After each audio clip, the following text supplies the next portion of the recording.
Dans cette chirurgie intime, peut-être plus que dans d'autres domaines de la chirurgie plastique, esthétique, les patients ont un dénominateur commun, c'est un certain degré de souffrance.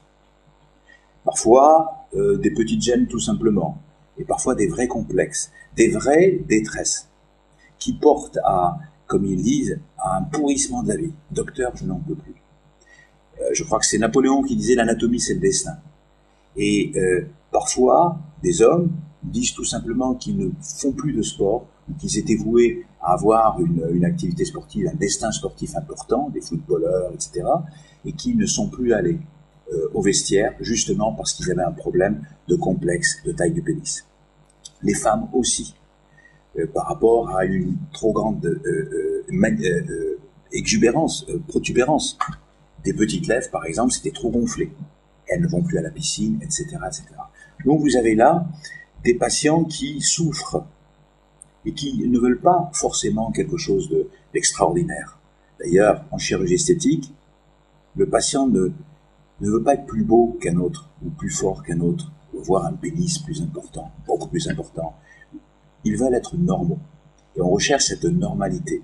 Cette normalité peut lui être donnée par des techniques de ce genre. Je pense d'ailleurs à une phrase que j'aime beaucoup parce que je crois qu'elle est très explicite sur le pénis. Quand on gagne en épaississement ou en longueur 1 cm, c'est déjà très important. Alors, on gagne davantage. Et on dit toujours 1 cm dans le pénis, c'est 1 km dans la tête.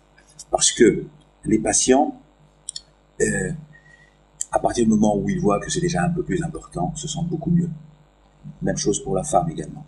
Vous savez, vous changez le paraître, vous changez l'être.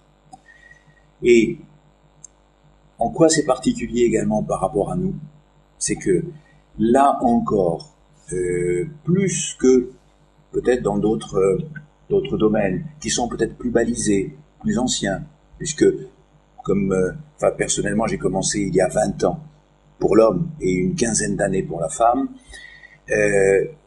il est primordial, il est capital d'avoir une relation extrêmement, dans cette chirurgie intime, extrêmement proche, extrêmement intime avec le patient. Les techniques sont beaucoup plus... on va porter quelque chose de très profond au patient. La sphère intime est une sphère extrêmement particulière. Le retentissement va être un retentissement spécial. Une disharmonie, par exemple, sera vécue d'une façon également particulière. Nous sommes là pour que tout se passe bien.